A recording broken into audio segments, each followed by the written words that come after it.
This is Aldous Huxley, a man haunted by a vision of hell on earth. A searing social critic, Mr. Huxley, 27 years ago, wrote Brave New World, a novel that predicted that someday the entire world would live under a frightful dictatorship. Today, Mr. Huxley says that his fictional world of horror is probably just around the corner for all of us. We'll find out why in a moment. No seu livro Admirável Mundo Novo Revisitado, de 1958, Aldous Huxley escreveu o seguinte: se a primeira metade do século XX foi a era dos engenheiros técnicos, a segunda metade pode muito bem ser a era dos engenheiros sociais. E o século XXI, suponho, será a era dos controladores mundiais, do sistema de castas científicas e do admirável mundo novo. 30 anos antes de escrever estas palavras, Huxley escreveu a sua obra-prima clássica de ficção, Admirável Mundo Novo. Passado num futuro distante, este livro pretende retratar uma sociedade distópica gerida cientificamente. No Admirável Mundo Novo, as autoridades no poder não atingem a conformidade das massas através da força, mas sim fornecendo às massas fluxos infindáveis de entretenimento, distraindo e manipulando-as com drogas e outros métodos tecnológicos. Huxley escreveu o Admirável Mundo Novo como uma advertência, pois, segundo ele, os avanços na ciência e tecnologia estavam a abrir caminho para o tipo de sociedade retratada no seu livro. E advertiu que se uma ordem social semelhante à retratada no Admirável Mundo Novo se solidificar, poderá ser a revolução final ou derradeira. As pessoas terão as suas liberdades retiradas, mas desfrutarão da sua servidão e por isso nunca a questionarão, muito menos se rebelarão. Numa entrevista em 1962 na Universidade de Berkeley, Huxley explicou: parece-me que a natureza da derradeira revolução com que estamos agora confrontados é precisamente esta. Estamos em vias de desenvolver toda uma série de técnicas que permitirão à oligarquia controladora, que sempre existiu e existirá sempre, fazer com que as pessoas passem a amar a sua servidão. De acordo com Huxley, este totalitarismo semelhante ao do enredo do Admirável Mundo Novo era mais provável que se consumasse no século XXI. E por isso, neste vídeo, vou tentar examinar se as previsões do Huxley se estão a tornar realidade. Ou seja, será que vivemos no Admirável Mundo Novo? No Admirável Mundo Novo Revisitado, Huxley escreveu o seguinte: em 1931, quando o Admirável Mundo Novo estava a ser escrito, eu estava convencido que ainda havia muito tempo. A sociedade completamente organizada, o sistema de castas científicas, a abolição do livre-arbítrio por condicionamento metódico, a servidão tornada aceitável por doses regulares de felicidade quimicamente induzida, estas medidas afiguravam-se inevitáveis, mas não no meu tempo, nem mesmo no tempo dos meus netos. 27 anos mais tarde, sinto-me muito menos otimista do que quando escrevi o Admirável Mundo Novo. As profecias feitas em 1931 estão a tornar-se realidade muito mais cedo do que eu pensava. O pesadelo da organização total emergiu do futuro seguro e remoto e está agora à nossa espera, mesmo ao virar da esquina. No Admirável Mundo Novo, os avanços na psicologia tornaram possível às autoridades no poder usar o controle da mente para condicionar os cidadãos desde tenra idade a pensar e a comportar-se de forma submissa e conformista. Quase 100 anos depois de Huxley ter escrito o seu romance distópico, será que este tipo de condicionamento deixou o reino da ficção e passou à realidade? Hoje, a arte do controle da mente está em vias de se tornar uma ciência. Os praticantes desta ciência sabem o que estão a fazer e porquê. São guiados no seu trabalho por teorias e hipóteses solidamente estabelecidas sobre uma base maciça de provas experimentais. Enquanto a ideia de controle da mente pode soar como ficção científica, em meados do século XX, muitos filósofos, psicólogos e cientistas proeminentes juntaram-se a Huxley para tocar veemente o sino de alarme, alertando para o facto incontornável que a investigação sobre os fundamentos deste fenómeno estava significativamente adiantada. Em 1953, o ilustre filósofo britânico Bertrand Russell explicou: é de esperar que os avanços na fisiologia e na psicologia deem aos governos muito mais controle sobre a mentalidade individual do que aquele que já têm agora, mesmo em países totalitários. O reputado psicólogo clínico americano Carl Rogers avisou que o rápido desenvolvimento das ciências comportamentais, que é um cluster de disciplinas científicas, incluindo psicologia, psiquiatria, sociologia, psicologia social, antropologia e biologia, ciência económica e política, matemática e estatística, estava em via de se tornar naquilo que ele chamou uma ciência se-então, ou em inglês if-then. Com isto, ele quis dizer que os cientistas e engenheiros sociais estavam a descobrir que se as condições cuidadosamente construídas forem implementadas numa sociedade, então há uma grande probabilidade de que a maioria dos cidadãos responderá a essas condições de forma previsível e, portanto, controlável. Ou como ele escreveu em 1954, creio que muito poucas pessoas estão conscientes da extensão, amplitude e profundidade dos avanços que foram feitos nas últimas décadas nas ciências comportamentais. O poder crescente de controle que dá será detido por alguém ou por algum grupo de pessoas. Tal indivíduo ou grupo escolherá certamente os propósitos ou objetivos a alcançar, e a maioria de nós será então cada vez mais controlada por meios tão subtis que nem sequer estaremos conscientes deles. Parece que alguma forma de sociedade completamente controlada está por chegar. Num relatório publicado em 2021, cientistas de um subcomitê do Grupo Consultivo Científico em Emergências, SAGE, no Reino Unido, admitiram ter utilizado táticas totalitárias de controle da mente para obter a conformidade e consequente manufatura consensual. Um cientista chegou ao ponto de afirmar que estava atordoado com o armamento da psicologia comportamental durante os últimos anos, enquanto o outro admitiu poder-se-ia chamar à psicologia controle da mente. É isso que fazemos. Claramente tentamos fazê-lo de uma forma positiva, mas tem sido usada nefastamente no passado. A psicologia tem sido usada para fins perversos. Para além de condicionar os pensamentos e comportamentos dos cidadãos, no Admirável Mundo Novo a tecnologia mais relevante é utilizada pelas autoridades no poder de forma a proporcionar à população distrações ininterruptas da natureza mais sensacionalista e fascinante. O objetivo deste entretenimento prontamente disponível era duplo.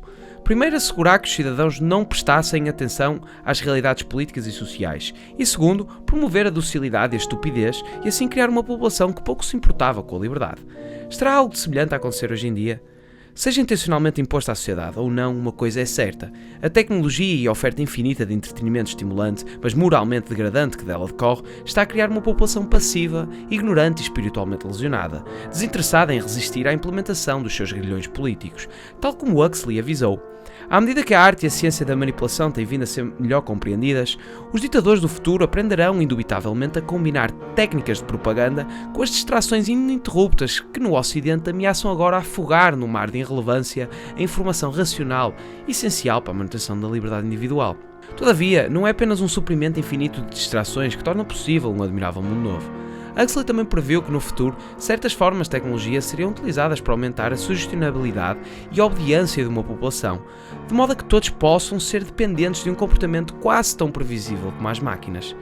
No Admirável Mundo Novo, a tecnologia utilizada para este fim chama-se hipnopédia, ou ensino do sono, a que Huxley chamou a maior força moralizadora e socializante de todos os tempos.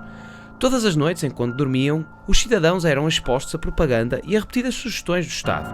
Huxley baseou a sua ideia de ensinar a dormir na ciência da hipnose. Os cientistas há muito que sabem que quando um indivíduo é induzido em hipnose, ativa ondas alfa no cérebro, tal como quando se encontra no sono leve. Em ambos os casos, a sugestionabilidade é dramaticamente aumentada. Como Huxley explica, a maioria das coisas que podem ser feitas com e a uma pessoa em transe hipnótico podem ser feitas com e a uma pessoa em sono leve. As sugestões verbais podem ser passadas através do córtex para o cérebro médio, o tronco cerebral e o sistema nervoso autonómico. Se estas sugestões forem bem concebidas e frequentemente repetidas, novos padrões sentimentais podem ser instalados e os antigos modificados. Comandos pós-hipnóticos podem ser dados, bem como slogans, fórmulas e palavras desencadeadoras que podem ser profundamente enraizadas na memória. Embora não sejam diretamente relacionadas com a temática de ensino do sono, muitas pessoas no mundo moderno veem televisão quase diariamente durante horas a fio. A disciplina científica também apurou já há décadas que ver a televisão ativa as ondas alfas no cérebro, colocando assim o indivíduo num transe hipnótico, preparado para sugestões e pronto a ser programado. O neurocirurgião Adam Lipson explicou: houve estudos EEG que demonstram que ver televisão converte a atividade das ondas betas em ondas alfas no cérebro, que estão associadas a um estado de devaneio e a um uso reduzido de capacidades de pensamento crítico. Quando no estado hipnótico induzido pela televisão, clichês e slogans dos principais meios de comunicação, valores morais e princípios ideológicos de programas e filmes, sugestões publicitárias, políticos, celebridades e propaganda patrocinada pelo Estado contornam as faculdades críticas e infiltram-se nos fundamentos da mente. Com o tempo, o típico espectador de televisão é transformado num autómato com opiniões. As suas avaliações do mundo são regurgitações sem sentido do que quer que tenha sido absorvido pela televisão. Há quase 70 anos, o médico Just Merleau alertou para os perigos hipnotizantes da televisão. Perigos que agora se aplicam aos computadores, aos smartphones e a qualquer outra tecnologia que transforma o ser humano no espectador hipnotizado por um ecrã. O homem já não pensa em valores pessoais, seguindo a sua própria consciência e avaliações éticas. Pensa cada vez mais nos valores que lhe são trazidos pelos meios de comunicação social. A televisão mantém-no em contínua admiração e fixação passiva. Conscientemente ele pode protestar contra estas vozes anónimas, mas mesmo assim estas sugestões invadem a sua percepção. No Admirável Mundo Novo, a sustentabilidade foi reforçada não só através do uso de tecnologia, mas também com uma superdroga, chamada Soma. O ato de drogar sistematicamente os indivíduos em benefício do Estado foi uma das principais metodologias na política dos controladores mundiais. A Soma não tinha inconvenientes fisiológicos. quando tomada em pequenas doses, estimulava uma sensação de felicidade e em doses maiores gerava alucinações agradáveis e um sono refrescante. Proporcionava assim o que Huxley chamou de férias da realidade e, o mais importante, tornou os cidadãos altamente submissos. Para além de tranquilizante, alucinante e estimulante, a soma, na minha história, tinha o poder de aumentar a sustentabilidade e assim poder ser usada com a finalidade de reforçar os efeitos da propaganda governamental. Hoje em dia não existe uma superdroga semelhante à soma, mas sim toda uma mistura de drogas, incluindo álcool, marihuana, psicotrópicos, opiáceos e soporíferos, que são prontamente utilizados como um meio de escapismo da realidade. O uso generalizado de drogas na nossa época tem evidentemente ramificações sociopolíticas.